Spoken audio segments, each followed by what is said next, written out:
أعوذ بالله من الشيطان الرجيم. بسم الله الرحمن الرحيم.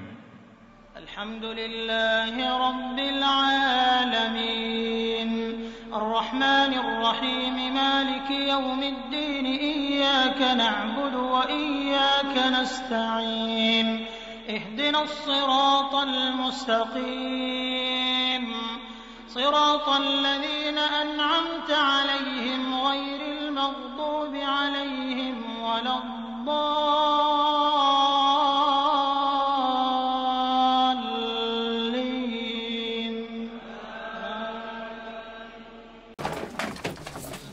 Très nourri avec l'association des Guinéens en général et Mfali à travers cette association.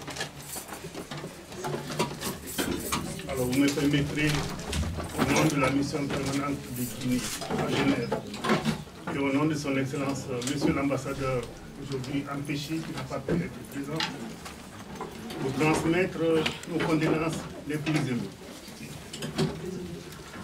Aussi,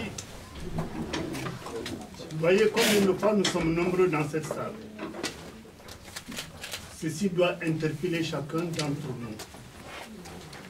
Comme on aime à le dire chez nous, la mort en elle-même est un passage obligé, chacun attend son tour.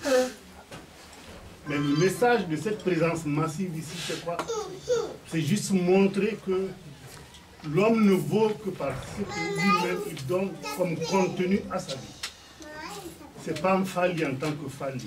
Nous sommes là parce que Mfali a représenté quelque chose, une valeur, une passerelle au-delà des clivages et de tout ce que l'on peut dire. Voilà le contenu de sa vie.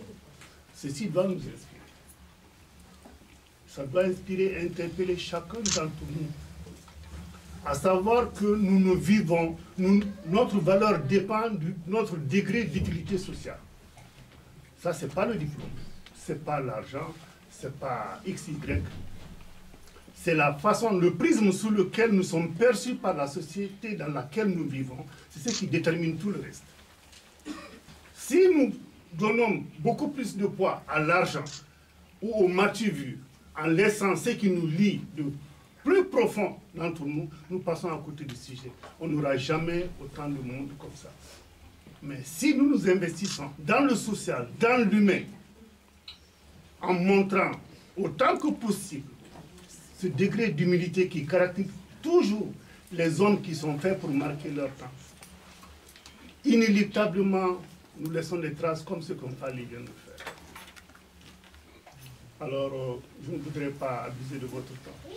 Je voudrais juste, encore une fois, au nom de l'ambassade, vous adresser nos sincères condoléances et vous dire que nous sommes de cœur avec vous.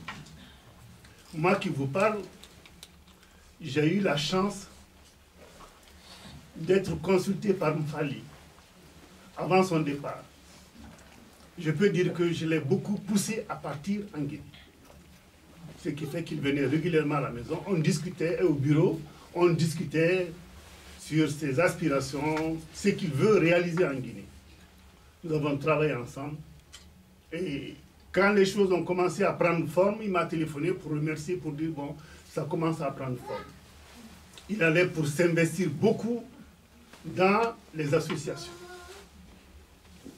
Alors c'est dire que, même étant ici, il se battait pour le devenir de la Guinée. Mais Dieu en a décidé autrement.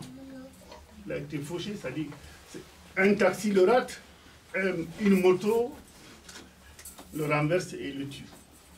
C'est comme ça qu'il a répondu à l'appel de Dieu chez nous, comme chacun de nous attend son tour aussi comme ça. Mais le seul enseignement que nous devons tirer de tout ceci, c'est ce message du rassemblement que je ne me lasserai jamais de vous dire. Donnons-nous la main, transcendons tout ce qui peut nous diviser. Soyons unis, voyons l'avenir et travaillons ensemble à l'image d'un Fali pour être ce que nous sommes et être une valeur et une référence pour notre pays. Je prie Dieu que son âme repose en paix. Et au nom de toute l'ambassade, encore une fois, je vous présente nos condoléances les plus émues. Je vous remercie. Merci donc à notre frère Amir Arafat Je crois que nous n'allons pas davantage alléger la liste, mais peut-être... Nul ne peut rien contre la mort. Nous sommes tous obligés d'aller quand Dieu nous appellera. Mais personne ne souhaite que quelqu'un aille à la mort.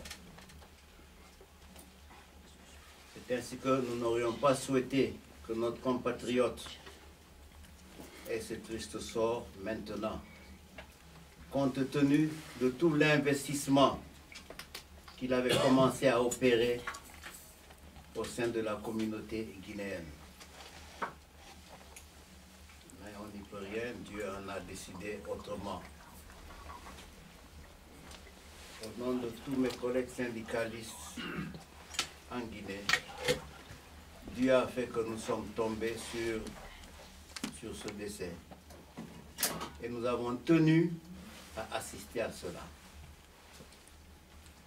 Donc vraiment, nous présentons nos sincères condoléances, tout en étant très émus le fait d'avoir entendu qu'un si bon Guinéen soit parti au moment où il était en train de faire de très bonnes choses au nom de son pays. Au nom de tous les collègues, nous présentons toutes nos condoléances à la famille éplorée. Nous prions Dieu qu'il le reçoive dans son paradis. Toutes nos condoléances. Merci donc. Le dernier intervenant avant de donner la parole à la famille, Mamadou Kevin, qui a été président de l'association, qui est là, et après ce sera Atigou et les membres de la famille. Le jour de la disparition de Nfali en Guinée, dans des circonstances tragiques. La nouvelle m'a surpris et a provoqué une grande tristesse. La disparition d'un compagnon de route est douloureuse, surtout quand elle survient tôt. Le jour de son enterrement, j'ai partagé avec quelques-uns d'entre vous cet hommage. J'ai rencontré Nfali en 2007, lors d'une rencontre de l'association des étudiants guinéens de Genève, l'AGEG. Doyen de l'assistance, il tranchait par son calme, sa sagesse et sa volonté de mettre son expérience au service de cette belle initiative estudiantine. Ancien membre de l'association Le Baobab, il disposait d'un impressionnant réseau au sein de la communauté guinéenne, à Genève, en France voisine, ainsi que dans toute la Suisse. Nous avons ensuite fait plus ample connaissance au fur et à mesure des réunions et rencontres. Et parmi les projets que nous avons menés de concert, j'en retiendrai 3, qui tous témoignent de son dévouement pour la cause de notre pays et de notre communauté. En premier lieu, je rappellerai un événement organisé voici 5 ans. Après la grève générale du 10 au 27 janvier 2007, avec l'AGEG et en partenariat avec la communauté guinéenne et l'association Suisse Guinée, Nfali et moi avions décidé d'organiser une conférence débat à l'université de Genève. Intitulée « Grève générale en Guinée, témoignages et perspectives », elle ambitionnait de porter à la connaissance du plus grand nombre les motifs, les déroulements et les perspectives de cette mobilisation sociale d'une ampleur inhabituelle. Nous avions tiré parti de la présence à Genève des 3 principaux leaders syndicalistes à l'initiative du mouvement social. Adia Labiatoussi Diallo de la Confédération nationale des travailleurs de Guinée, CNTG, Feu Dr Ibrahima Fofana de l'Union syndicale des travailleurs de Guinée, USTG, et El Hadji Amadou Touré pour l'Organisation nationale des syndicats libres de Guinée, ONSLG. Le 29 mars 2007, de 18h à 20h, Nfali modéra la rencontre devant un amphithéâtre plein. Cette manifestation apolitique fut, à n'en point douter, une des manifestations qui rassembla le plus de compatriotes en Suisse, sans doute en raison du caractère sans précédent de la mobilisation de notre peuple. En second lieu, le deuxième souvenir que je souhaite partager avec vous, ce sera d'évoquer le rôle qu'il joua dans la création de 2 associations. En effet, le succès de la conférence débat de 2007 contribua à une large mobilisation de notre communauté à travers la Suisse, et en particulier à Genève et en France voisine. Alors que la mission permanente de Guinée consentait d'importants efforts pour inciter les ressortissants guinéens à s'organiser en Suisse, un groupe de patriotes au nombre desquels se trouvait Nfali créa l'Association des Guinéens de Genève et de France voisine, qui nous a rassemblés aujourd'hui. Sa profession de foi tenait créer une association reflétant notre diversité, servir la communauté et améliorer l'image de marque de la Guinée et des Guinéens. La création de l'association fut difficile. Les réunions et les conversations téléphoniques nombreuses. Tout au long de cette phase fondatrice, Coron Fally et sa personnalité furent précieuses. Qu'il s'agisse des rencontres autour du football, outil de sensibilisation et d'action sociale et sportive, ou des prises de contact avec les aînés, ici présents ce soir, cet après-midi en grand nombre. Qu'il s'agisse des réunions de travail à mission permanente, ou des visites à travers différents cantons de Suisse, Fally joua un rôle important. Et la présence de nos compatriotes des cantons de Suisse témoigne également du souvenir qu'il y a laissé. Il était connu, il connaissait nos compatriotes, et il était dévoué à la cause de notre communauté. C'est pourquoi nous étions collègues au sein de la GGF, où il était chargé des relations extérieures, ainsi qu'au sein de la Fédération des associations guinéennes de Suisse et de France voisine, FAGSF, où il devint membre du conseil exécutif de la Fédération, en tant que secrétaire à la communication et à l'information, avant d'assurer l'intérim du secrétaire aux relations extérieures à Dissau, lorsque ce dernier gagna le Canada pour quelques mois. Tous ces efforts avaient un coût, aussi bien en temps qu'en énergie et en argent. Même Fally se dévouait, participait aux réunions et se faisait entendre. Comme lors de la dernière réunion de la Fédération, nous étions tous deux à Lausanne le 1er mai 2011. En dernier lieu, pour finir sur une note peut-être un peu plus festive, je mentionnerai la mobilisation de la communauté guinéenne à l'occasion de la venue de Sekouba Bambino et du Bourébang en octobre 2008. Nos efforts répondaient à la volonté de la GGF de rassembler nos compatriotes autour de moments sociaux et culturels. Couronnés de succès, ils firent la joie de l'artiste et de sa troupe, et enfin la fierté de notre communauté. En révélant à Genève et à la France voisine la contribution culturelle de notre pays, ils contribuèrent modestement à améliorer l'image de marque de la Guinée. Je conserve un souvenir ému de ces moments, immortalisé par une photo avec Sekouba Bambino dont la valeur sentimentale est plus importante que la qualité du cliché, pris dans la pénombre de la salle après le concert.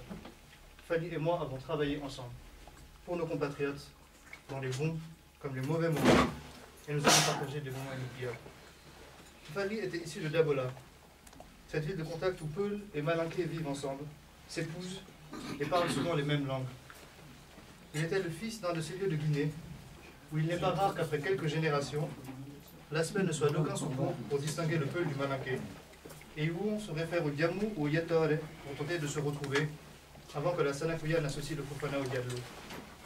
Fally était un Guinéen, un homme qui ne voyait dans les différences faisant la richesse de notre peuple que le motif pour nous réunir, et non le prétexte pour nous opposer. Je présente mes condoléances à sa famille, à son épouse, à ses amis, à ses proches et à ceux qui le connurent. Fally était un homme qui nous manquera. Coron Fally, merci. Inike, Adia à la main. Et enfin, je conclurai avec les deux langues de Dabola. Yalla Fomo. Allah Moutiafila Folenim. Merci donc à notre frère Atigou qui a eu l'honneur et la chance. Moi j'ai intitulé un témoignage qui porte le nom de Secret d'Histoire en guise d'hommage à M. Fally Kouyaté.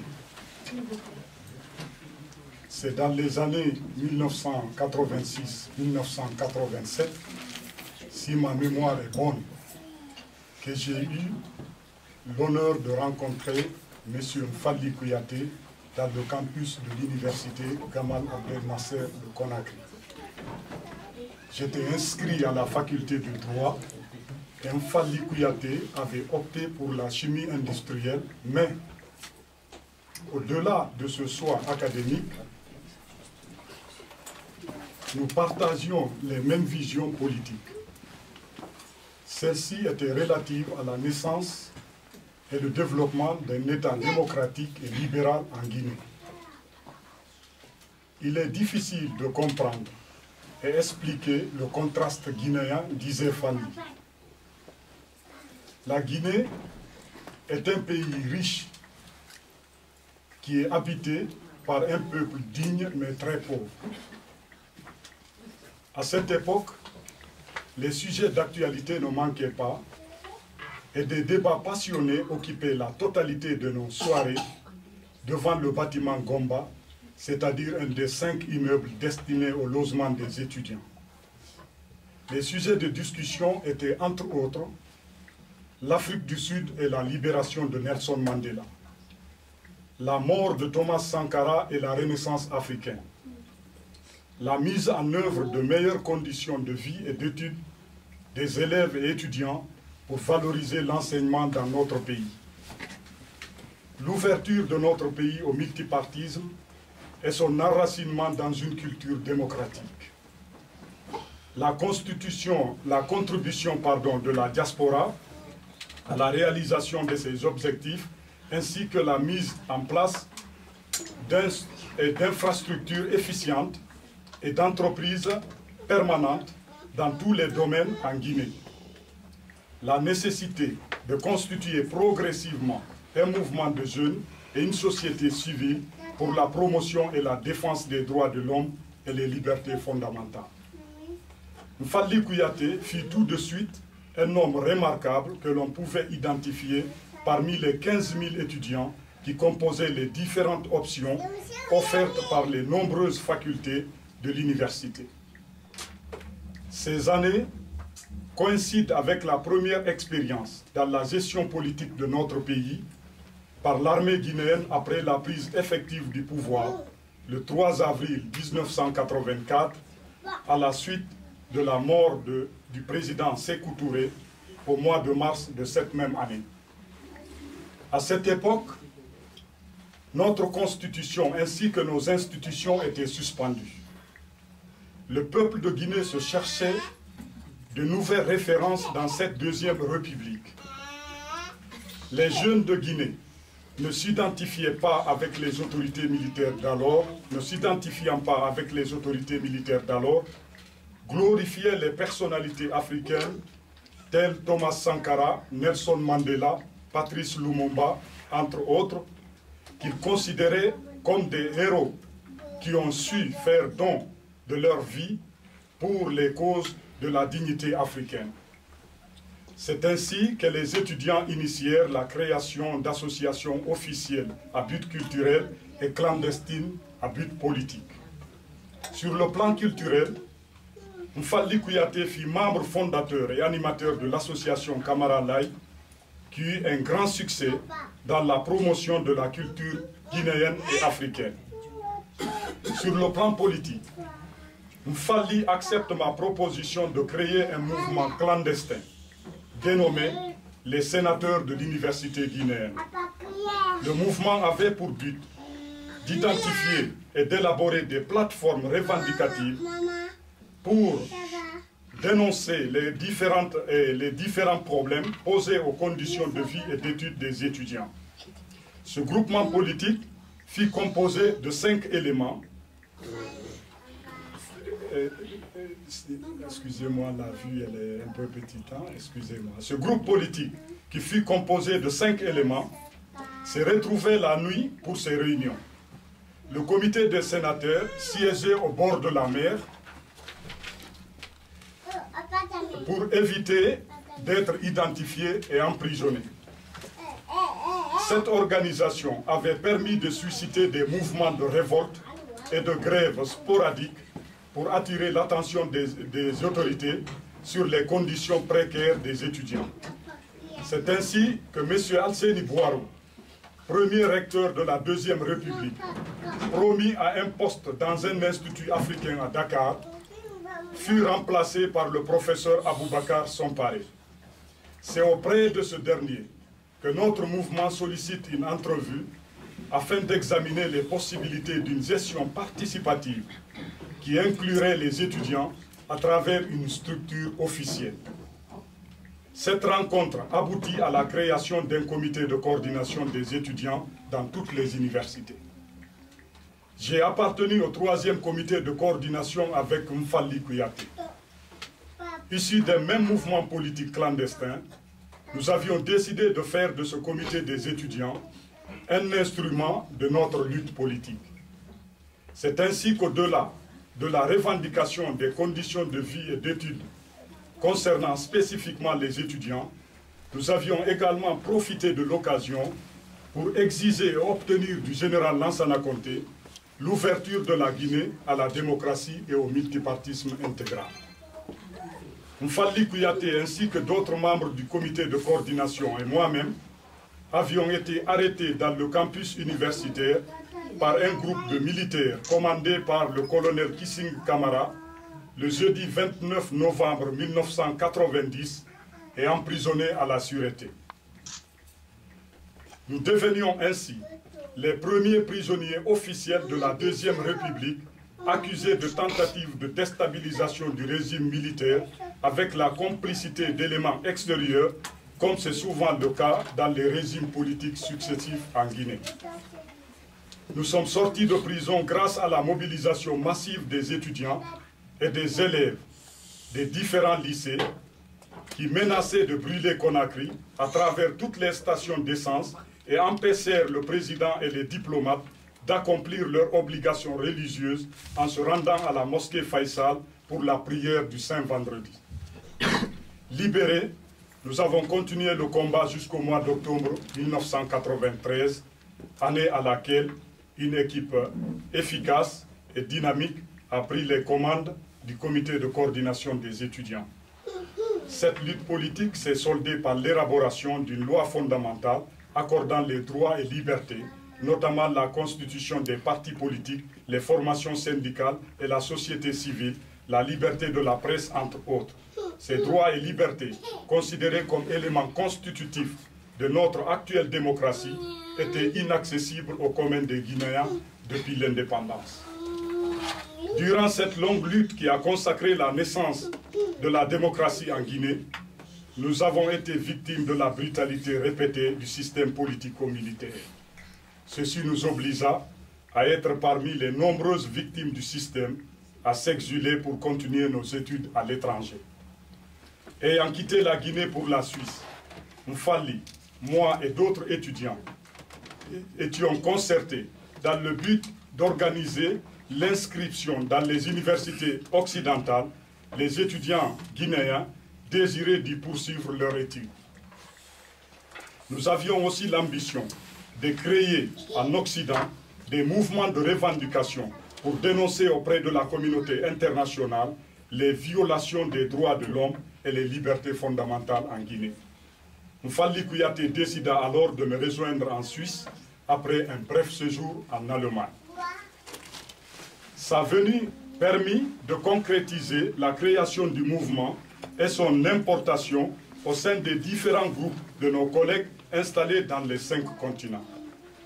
Grâce à l'idéalisme, la pugnacité et le pragmatisme de Mfali Kouyaté et d'autres compatriotes, les Guinéens peuvent être fiers aujourd'hui de voir la facilité avec laquelle ils s'organisent pour porter une revendication politique guinéenne auprès de la communauté internationale.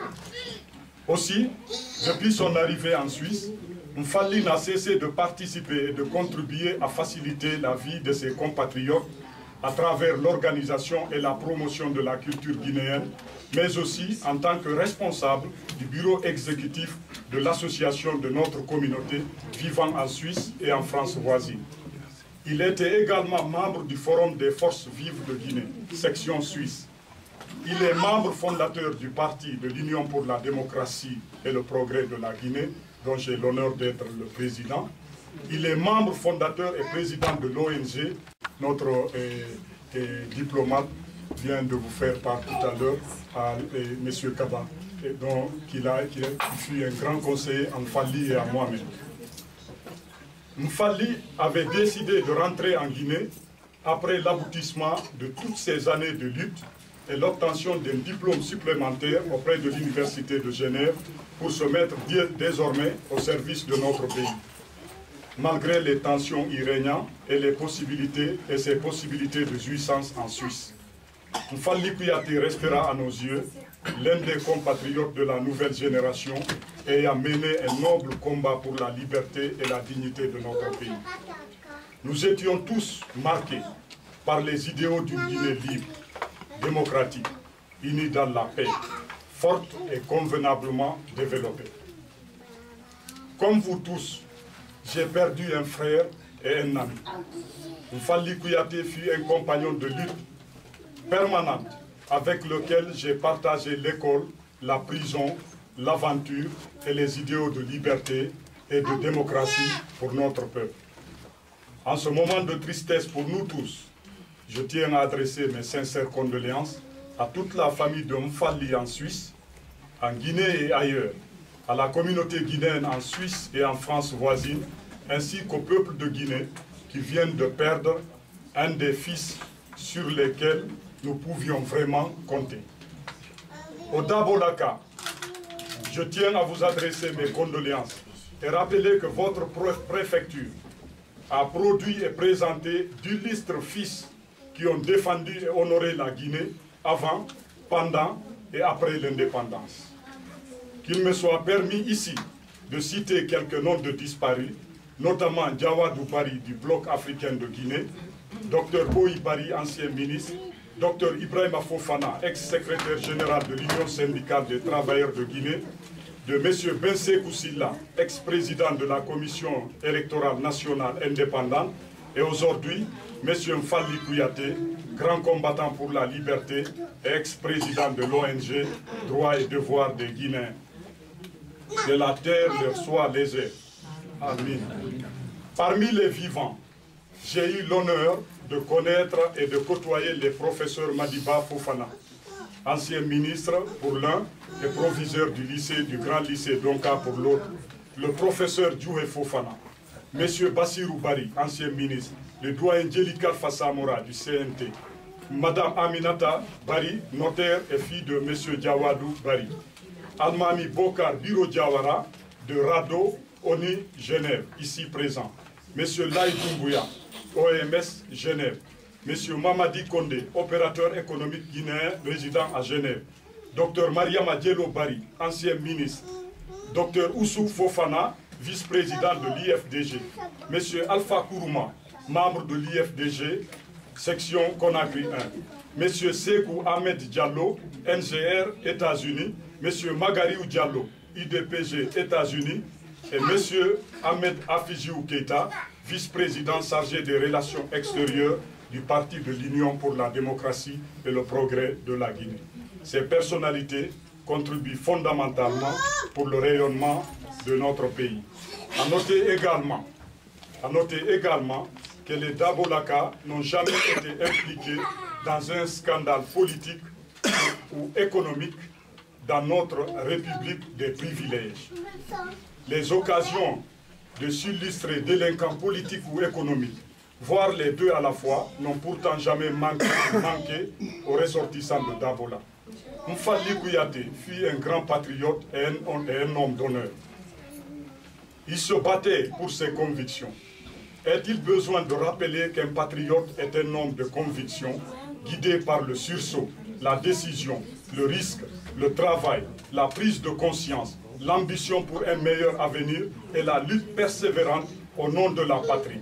Telle est la renaissance que chaque patriote entreprend lorsque l'urgence et la nécessité de son peuple se font sentir. C'est cela la grandeur. Fali Kouyaté fut un grand patriote. Je vous remercie. Il y a deux de nos compatriotes aussi qui voudraient très rapidement. Je pense que l'avantage de parler à dernier lieu, c'est que les autres ont presque tout dit pour vous. Mais je me devais en tant que, en tout cas, doyen, ou comme il disait, les aînés, qu'il a eu la gentillesse et la considération de consulter, auquel il a eu l'amabilité de dire au revoir. Je me devais aussi de lui rendre hommage. Je serai très bref parce qu'on a déjà beaucoup parlé. Fali, je l'ai rencontré pour la première fois à cette réunion à l'université de Genève, où, si je me souviens bien, j'avais eu à dire que c'est la première fois depuis des années que j'avais eu à rencontrer autant de Guinéens au mètre carré. C'était à l'occasion de la réunion mentionnée par M. Diallo. Je dois dire qu'au début, il y a eu quelques flottements, incompréhensions. Mais comme lui et moi croyons à la force du dialogue, à force de parler, de discuter, il est devenu un interlocuteur que j'aimais rencontrer et vice-versa. Je ne vais pas faire ici un discours d'anciens combattants, ce n'est pas le but. Je voudrais juste dire que aujourd'hui nous sommes réunis ici, encore nombreux, parce que Fally a contribué largement pour cela. On se souvient tous de sa contribution combien fondamentale qui a permis de raccommoder certains fils de l'association qui étaient presque disloqués. Sans oublier son rôle dans la création de la fédération qu'il faudra bien revivifier. Je disais donc que je ne suis pas là pour faire un discours d'anciens combattants, mais je voudrais surtout m'adresser aux jeunes. Vous êtes plus de 55% ici dans la salle, et Fally était de vôtres. Je pense que c'était un médiateur, un conciliateur, un rassembleur, au-delà de toute ethnie, toute région, toute tribu. Et je pense que chaque peuple se définit par une identité. Alors je voudrais m'adresser à vous, les jeunes, ce n'est pas péjoratif. Je pense que vous inspirant de l'exemple de Fally, vous devrez être dans cette ligne-là, rassembler, réconcilier, faire le médiateur, ne jamais se lasser, c'est important. Parce que le temps des hommes ou des femmes providentielles est terminé. Ce qui peut aujourd'hui relever le pays, c'est l'unité et un travail collectif. Il faudrait combattre, mais alors combattre, sans retenue, sans relâche, cette idéologie rampante, dégradante, qui n'a aucun but que de disloquer la Guinée. Je parle de l'ethnocentrisme, du régionalisme et bien sûr, du racisme. Nous sommes Guinéens. La Guinée est une et indivisible. Et vous devez rester dans ce ton-là. Parce que c'est ce que je discutais toujours avec Fally. Nous sommes tous Guinéens. Moi, je suis né et grandi dans une Guinée plurielle, multiculturelle. Et je m'en réjouis. Je disais, pas un discours d'anciens combattants. De notre temps, hélas, excusez-moi cette expression, c'était pas péjoratif de dire, hey, il t'en fout les dire. Mange doucement ce poisson, c'est pas du yabéré. Ou bien manicadion, tu crois ici que c'est du taux qu'on mange? C'était affectif, c'était du sanakuya, on rigolait, c'était pas péjoratif. Et chacun s'y retrouvait. Ou quand on disait saucédi, nous on ne mange pas du poisson, on mange de la viande, etc. C'était amical. Mais aujourd'hui, on n'ose plus ces plaisanteries. Il ne faut pas se voiler la face. Donc, une tâche ardue, mais exaltante, vous revient. Vous, les amis et promotionnaires et amis de Fally. C'est dans cette ligne-là qu'il faudra vous inscrire. Ce faisant, vous aurez mérité de l'amitié et de Fally et vous honorerez sa mémoire. Ceci dit, un sentiment de tristesse, d'injustice m'habite aujourd'hui. Parce que toute mort est regrettable. Mais quand un jeune, plein d'idées, plein d'ouverture d'esprit, est arrêté en plein vol, ça fait mal. Mais nous sommes tous des croyants, il faut accepter la volonté du Seigneur. Et que Dieu préserve Fally, l'accueille dans sa miséricorde et son pardon, et lui ouvre grandement les portes de son paradis, parce qu'il le mérite bien. Je vous remercie. Merci. Césac Biro, tu as aussi la parole pour un modeste témoignage.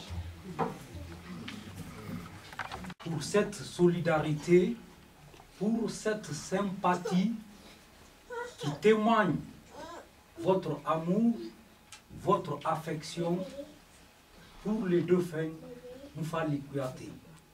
Mfali Kouyaté, c'est de la famille de Dabola. Nous sommes tous éplorés aujourd'hui par la perte subite de ce fils digne de la Guinée, qui a honoré la Guinée ici et les Guinéens à Genève, à travers son engagement pour la cause de sa patrie. C'était un patriote convaincu.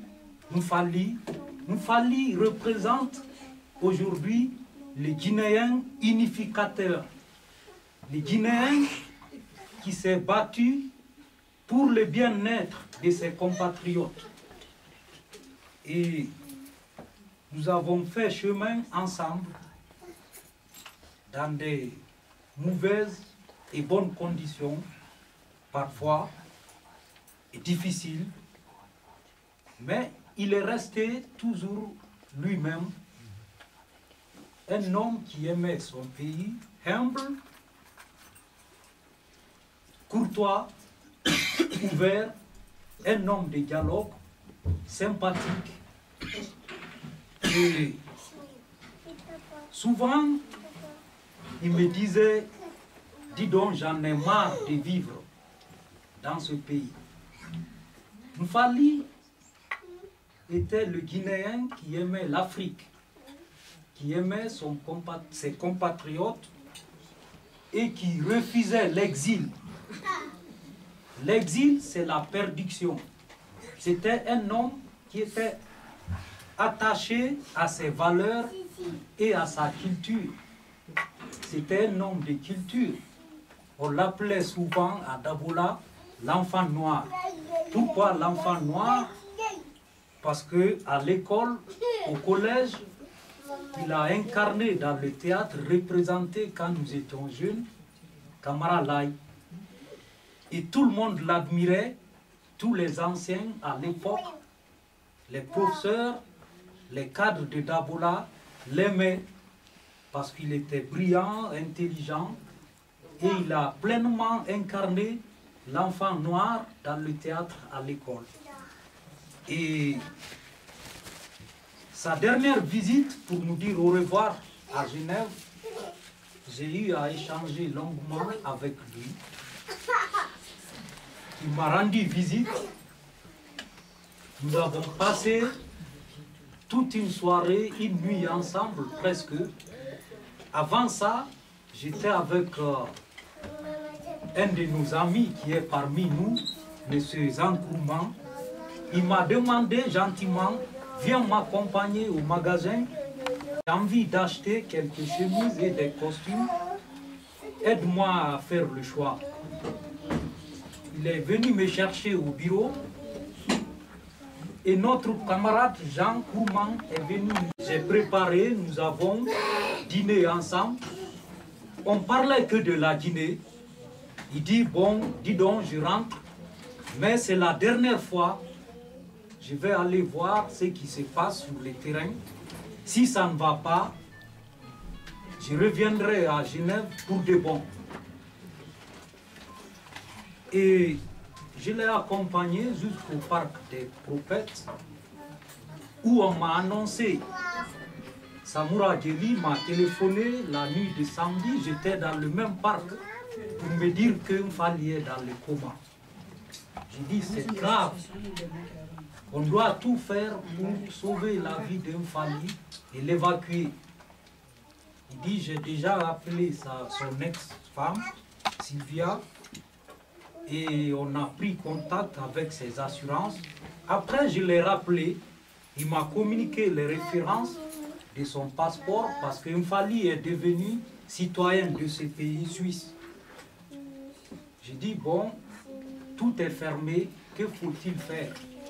J'ai eu l'idée, bon, j'ai rappelé Samoura, j'ai dit, va au consulat général de France, il y a un cabinet médical. Et puis, parce que Mfali avait réservé son billet pour revenir à Genève le 18 juillet. Et j'ai dit, si vous n'avez pas la possibilité de changer son billet, prenez un billet pour lui. Sinon, Mfali va mourir parce que tu es conscient des conditions des hôpitaux en Guinée. J'ai dit, c'est des mouroirs. Il dit, j'en sais quelque chose. Il dit, bon, c'est vraiment ça, ce que tu viens de me dire. Je vais m'atteler tout de suite à ça. Je vais voir la famille. Il était sur les démarches. Et c'est la même nuit, le dimanche matin, c'est Samoura qui me réveille pour me dire, bon, j'ai dit, est-ce que vous avez fait le nécessaire? Il dit, écoute, j'ai dit, tu donnes mon oui. Il dit, dis donc, du courage, une famille nous a quittés. J'étais bouleversé, terrifié dans ma maison. Et nous avons fait beaucoup de choses. On a créé ensemble l'association Guinée Développement en 2000 à Genève avec les étudiants. Nous avons été les premiers à soulever le drapeau guinéen dans la fête de la musique ici à Genève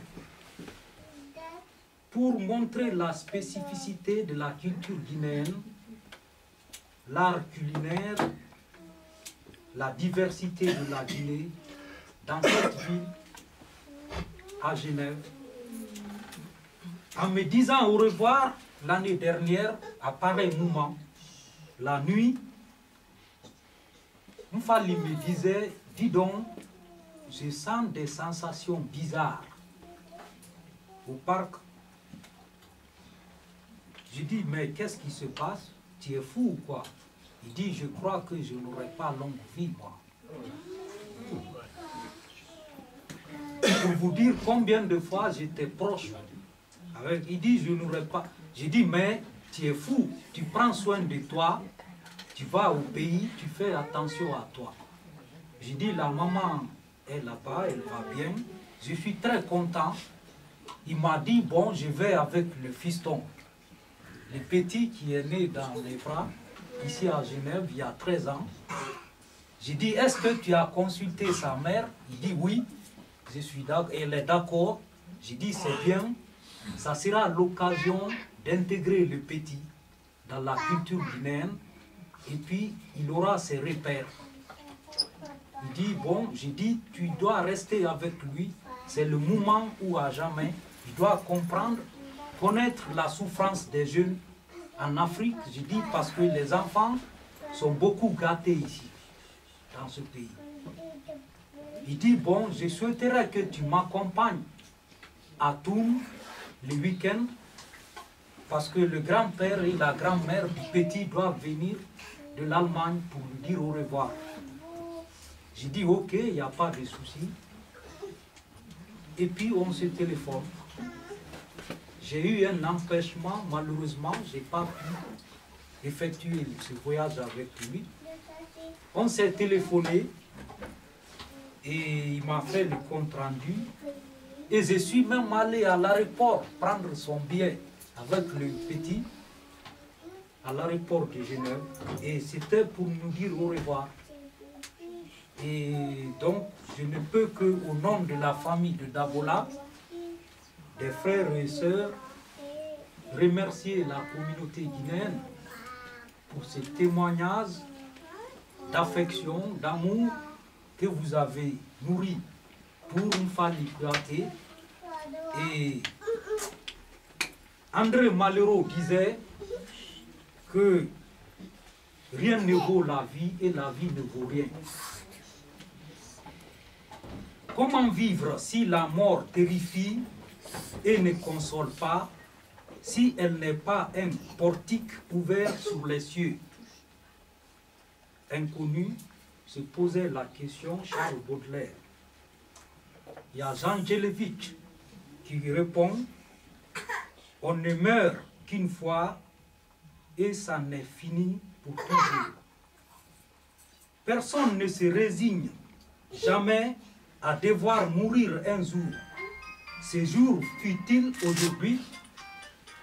La mort est absolument inconnaissable. Et en même temps, le tout proche, puisque si je ne suis pas, quand elle adviendra, je sais qu'elle adviendra, qu'elle est inconnaissable. mort est un événement auquel je ne participerai pas. Elle est un futur absolu. L'impossibilité de maîtriser le moment de sa mort ruine notre existence. La mort, c'est l'impossibilité d'avoir des projets. Mfali avait des projets de vie, des projets pour la communauté guinéenne, des projets pour sa famille, des projets pour le bien-être de la communauté africaine, des projets pour bâtir une Guinée démocratique, une Guinée digne, une Guinée de tolérance, une Guinée de diversité, d'acceptation de l'autre. La perte d'Mfali est une grande perte pour la communauté guinéenne de Genève, pour la communauté africaine, pour la Guinée, pour Dabola. Et aujourd'hui, je suis vraiment heureux par ce qu'il a sémé Mfali. Ce qu'il a sémé, il récolte aujourd'hui, c'est le bénéfice social. Votre présence ici, malgré votre occupation, cette journée dominicale, vous avez des obligations de famille, vous êtes tous venus pour honorer sa mémoire et je tiens à vous remercier très sincèrement au nom de tous les ressortissants de Dabola. Il est de Dabola Koro. Dabola Koro, c'est l'ancien Dabola, un autochtone de Dabola, d'une grande famille de griots, les Kouyaté, qui connaissent la tradition, les savoirs et l'organisation sociale de notre société. C'était un beau parleur, Mfali. Vous l'avez tous connu dans des mouvements de joie, quand il y avait des artistes guinéens à Genève et un peu partout en France voisine. Il était là à créer l'ambiance, une atmosphère festive pour mettre la communauté à l'aise. Et Dieu nous appelle toujours trop tôt à lui. C'est à nous, ensemble, et tout ce que je peux aujourd'hui vous demander, l'ensemble des compatriotes ici présents, c'est de suivre l'exemple d'Mfali et de veiller aussi sur le petit qui est là et sur sa mère. Nous sommes les héritiers aujourd'hui qui souffrent du grand vide qu'Mfali a laissé. Je vous remercie. Les mots ont manqué à certains, mais le sentiment est là et vous avez déjà écouté tous ces témoignages. Donc, on vous passe la parole. Certainement, vous avez aussi quelques mots à dire. Merci. Je ne me connais pas. Je suis sa première femme. Mfali s'est remariée. Je voudrais me présenter. Certains d'entre vous me connaissent et certains ne me connaissent pas. Je suis la première femme de Mfali. Il s'est remarié en Guinée. Il laisse en Guinée 2 filles de bas âge aussi. Et moi, on s'est connus en Suisse et je suis follement tombée amoureuse de lui. À ce que je n'ai pas écouté ma famille et je suis partie pour l'Afrique pour me marier à Conakry.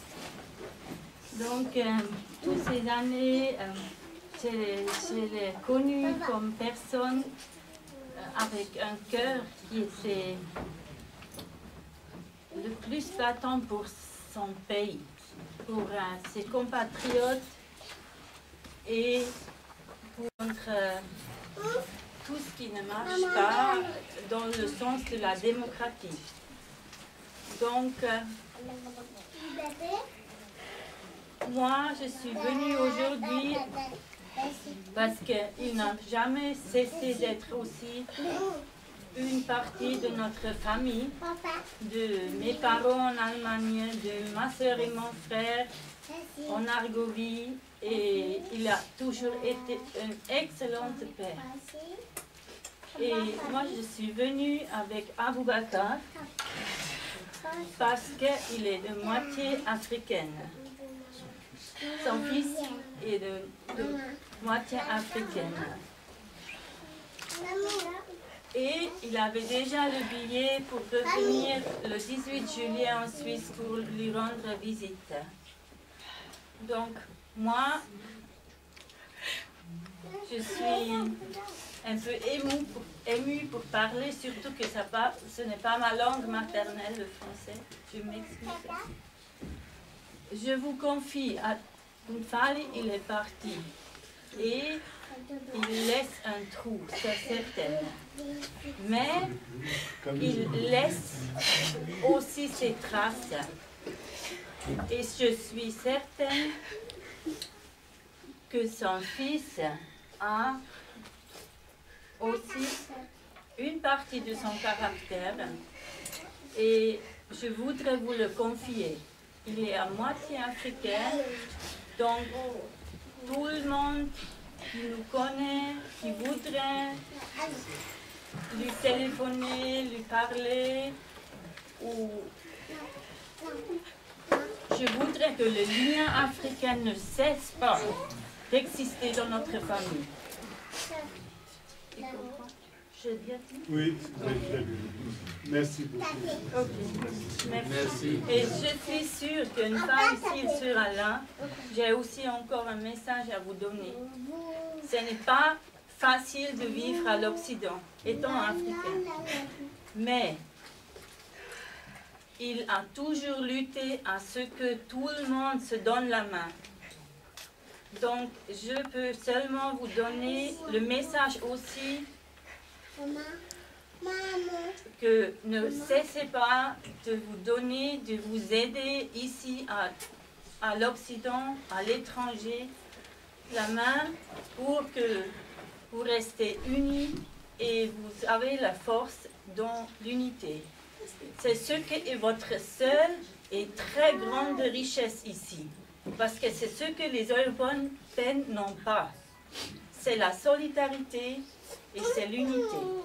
Ça, c'est votre force ici, à mon avis. Et je tiens à ce que Bouba peut toujours en bénéficier. Merci beaucoup. Merci madame. Quand elle rappelle que Fally est l'incarnation de nos valeurs de solidarité, de fraternité et d'unité. Et merci donc à tous ceux qui ont intervenu. Je sais qu'il y a d'autres qui voulaient le dire, mais je crois qu'ils se retrouvent dans les messages. Ce registre est ouvert, il est à la disposition de ceux qui voudraient le faire. Aussi, fidèle à notre tradition, une collecte libre et volontaire a été déjà constituée. Le montant obtenu est là, et peut-être que d'autres pourront le faire par la suite. Et selon notre tradition, une partie de ce montant sera donnée à la famille qui est ici et l'autre envoyée à la famille en Guinée comme geste de solidarité. Donc, après ces deux informations, je voudrais donc passer maintenant la parole à El Hadj Ibrahima, qui nous a toujours accompagnés dans des situations de cette nature, mais aussi dans des situations de joie, parce que quand il y a de Laylatul Qadri, c'est lui qu'on invite pour lire le Coran. Et puisque Fally aussi était un musulman pratiquant, nous le rencontrions à la mosquée. Je crois maintenant la parole vous revient, El Hadj, en remerciant tous ceux qui sont intervenus, parce qu'après les cérémonies et les bénédictions, naturellement, en vous remerciant, on va lever la séance pour libérer les uns et les autres. Donc, El Hadj, vous avez la parole.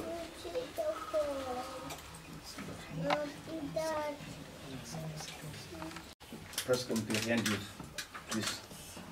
Le témoignage qui a été fait, je pense que ça peut être suffisant pour prouver qui est un famille. On prie le bon Dieu qu'il s'assoie dans son paradis, Inch'Allah. Les témoignages là sont très importants. Souvent,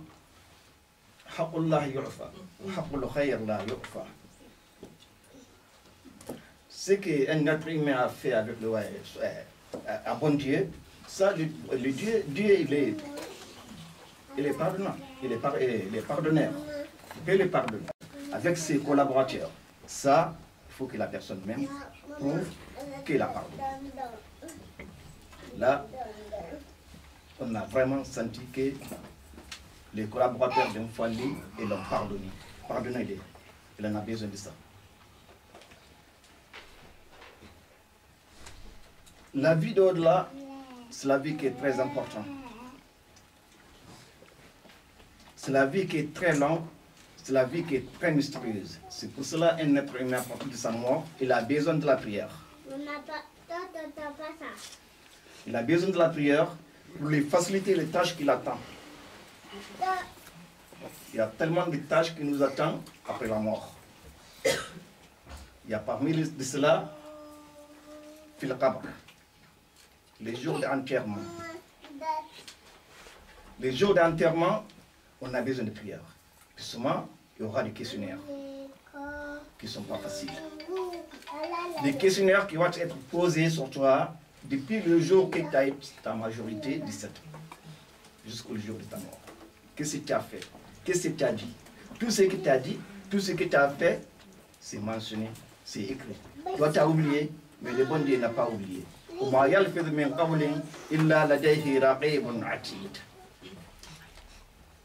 Tout ce que tu dis, tout ce que tu fais, c'est écrit, c'est mentionné. On ne peut pas le nier. C'est pour cela, quand on parle, pense la gravité de ce que tu dis. Quand on parle, pense ce que tu dis, ça peut être, il est vivant. La parole est vivante. Il peut tuer. Il peut faire du mal, comme il peut faire du bien aussi. C'est comme les gestes aussi. Tout est mentionné, tout est écrit.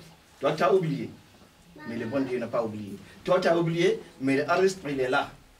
Si tu nais, il est là. Le jour d'enterrement, la première chose qu'on va te poser, c'est la question de ta fille dans ta vie. Ça, il faut que les réponses soient claires. Si les réponses sont vraiment claires, ils sont sur les voies de bon Dieu, Pharaon wa Rayhan. On souhaite que ça soit fait pour nous. Pharaon wa Rayhan. On se dit dans nos langues, Mbade, ou Sadi. Si les questions qui t'ont posées ne sont pas répondues comment il faut, ça, al-iyad billah, ça c'est une autre manière de recevoir. Al-iyad billah, Dieu nous épargne de ça. Parmi ces questions, on va te questionner de ta religion, on va te questionner de ton prophète, on va te questionner qu'est-ce que tu as fait et qu'est-ce que tu n'as pas fait, parmi les recommandations de bon Dieu et parmi ces interdites.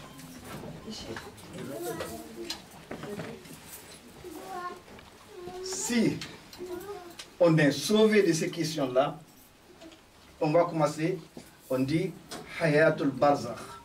Hayatul Barzakh, ça c'est la vie de au-delà après la vie de monde ici. Quand on dit à certains gens, ils ne croient pas qu'il y a une vie derrière cette vie-là. Ok, il y a une vie. Il y a une vie qui est très longue. Il y a une vie qui est très, très, très chargée de choses, de bonnes choses comme de mauvaises choses. Mais c'est toi qui vois, c'est toi-même qui encaisse tout. Ce que tu as fait de ces bas mondes-là, c'est ce que tu vas trouver là-bas.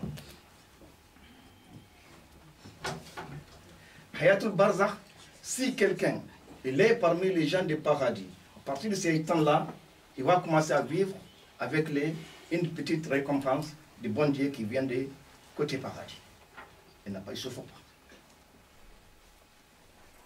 Si c'est quelqu'un qui est de l'autre côté, al-iyad billah, ça aussi va recevoir le châtiment qu'il a fait.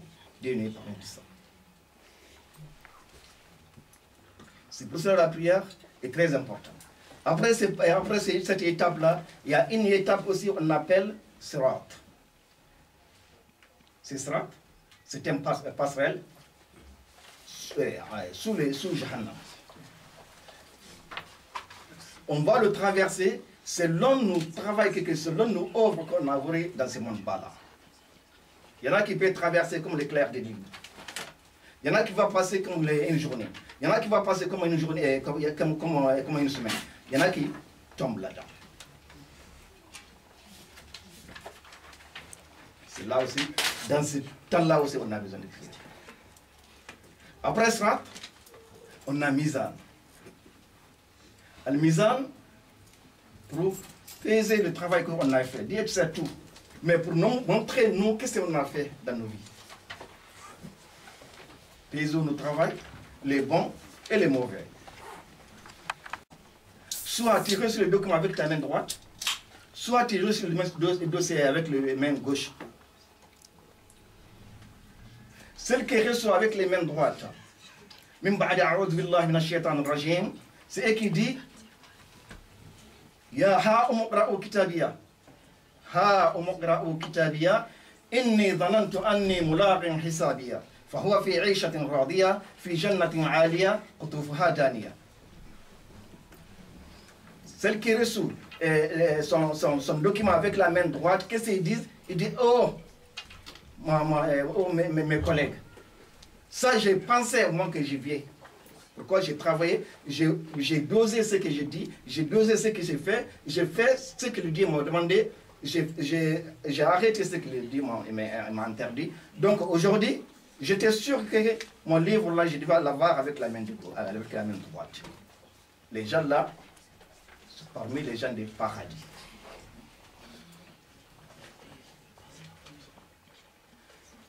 Ceux qui reçoivent son dossier avec la main gauche, qu'est-ce qu'ils disent? Lui dit, min ba'd bismillahir rahmanir rahim, ya laytaha kanat al-qadiya, ma aghna anni maliya, halaka anni sultaniya. Il dit, oh mon Dieu, je souhaite que la mort soit ma fin. Je souhaite que la mort soit ma fin. Il ne faut pas que je ressuscite.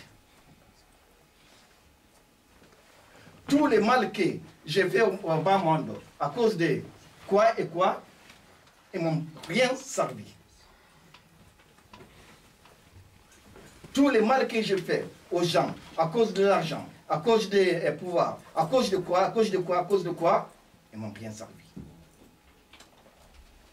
Là, il commence à pleurer. Pendant ces mots-là, il fait ces mots, il dit ces mots-là, le bon Dieu amène le commande au ange, dit Khudouhu farulluhu. Tenez-le, attachez-le. Dieu n'est pas de ça. Ça, ce sont les gens ce sont les commandes qui viennent de bon Dieu. Les commandes là, ça se donne aux anges qui ont une force. Alayha malaikatun ghilazun shidad la ya'suna Allah ma amarahum wa yaf'aluna ma yu'marun. On ne peut pas le négocier. On ne peut pas le corrompre. On peut rien faire avec ces anges-là et ils font que le bon Dieu le demande. C'est pour cela, la prière, ça nous est très important pendant ces étapes-là. Peut-être vous m'excusez, pas question de langue, ça, je ne suis pas formé là-dedans, mais j'ai essayé seulement de transporter, c'est-à-dire de transmettre le message. Ce n'est pas moi qui ai dit ça. Tout ça, ça vient de la Coran. Donc, dans ce cas, on va passer à la bénédiction. Le temps ne nous permet pas d'expliquer tout ça. Le temps ne nous permet pas d'expliquer tout ça, mais ça nous rappelle quand même que ce qu'on fallait ailleurs aujourd'hui, chacun de nous a souhaité qu'il soit comme ça le jour de sa mort. Donc, créons Dieu, faisons ce que le bon Dieu nous a demandé, et souvent les prophètes Muhammad sallallahu alayhi wa sallam, Inch'Allah, quand on a fait ça, les jours duquel on va rencontrer le bon Dieu, c'est Ahlan wa Sahlan, c'est Marhaban, wa Rawhan wa Rayhan, wa Jannat Na'im. Allahumma salli ala Muhammad wa alihi wa sallam. On va passer à la prière, Inch'Allah ta'ala, pour Mfali et pour nous tous, et pour tous les autres morts qui étaient devant. Les morts, ils ne sont pas satisfaits des prières. À chaque fois qu'on a fait les prières, ils ont besoin de ça. Donc, chacun n'a qu'à faire les prières en bon cœur. La prière, ça ne compte pas ce qu'on dit, mais ce qui vient de cœur. Tout le monde n'a qu'à ouvrir son cœur pour Mfali, pour que le bon Dieu lui pardonne. Son personne n'est vraiment saint, seulement les prophètes. On peut faire bien, comme on peut faire du mal. Donc c'est pour cela qu'on demande toujours le pardon de Dieu, et on demande les collaborateurs aussi de les pardonner, de lui ouvrir la cœur. C'est ce qu'on va passer, Inch'Allah ta'ala. أعوذ بالله من الشيطان الرجيم بسم الله الرحمن الرحيم الحمد لله رب العالمين الرحمن الرحيم مالك يوم الدين إياك نعبد وإياك نستعين اهدنا الصراط المستقيم صراط الذين أنعمت عليهم غير المغضوب عليهم ولا الضالين اللهم صل على محمد وعلى آل محمد كما صليت على إبراهيم وعلى آل إبراهيم وبارك على محمد وعلى آل محمد كما باركت على إبراهيم وعلى آل إبراهيم في العالمين إنك حميد مجيد اللهم إنه عبدك اللهم إنا نصلي عبدك اللهم إنا نصلي عبدك وابن عبدك وابن أمتك يشهد أن لا إله إلا أنت سبحانك لا إله إلا أنت إنا كنا من الظالمين ويشهد أن محمدا رسول الله صلى الله عليه وسلم فأنت أعلم به اللهم إن كان محسنا فزد في إحسانه وإن كان مسيئا فتجاوز عن سيئاته اللهم لا تحرمنا أجره ولا تفتنا بعده اللهم جئناك شفعاء لمفلي اللهم جئناك شفعاء لمفلي كياتي اللهم جئناك شفعاء لمفلي كياتي فشفعنا فيه اللهم شفعنا فيه اللهم شفعنا فيه اللهم إنا نستجير بحبل جوارك له يا ذو الجلال والإكرام إنك ذو وفاء وذو ذمة فقه اللهم عذاب جهنم وارحمه واعف عنه وأكرم نزله ووسع مدخله واغسله اللهم بالماء والبرد والثلج ونقه من الخطايا كما ينقى الثوب الأبيض من الدنس وأبدله دارا خيرا من داره وأهلا خيرا من أهله وزوجا خيرا من زوجه اللهم إنه قد نزل بك وأنت خير منزل فقير إلى رحمتك وأنت غني عن عذابه اللهم ثبت عند المسألة منطقه ولا تبتليه اللهم بما لا طاقة له به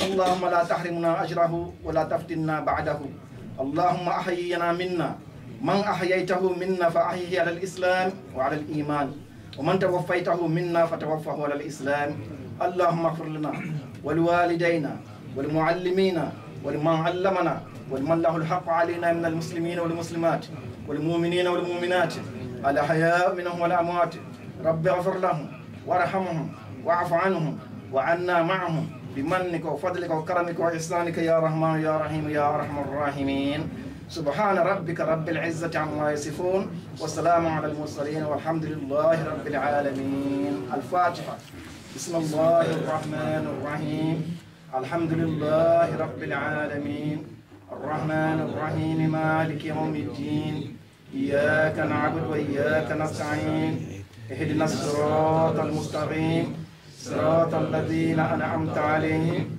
غير المغضوب عليهم ولا الضالين آمين.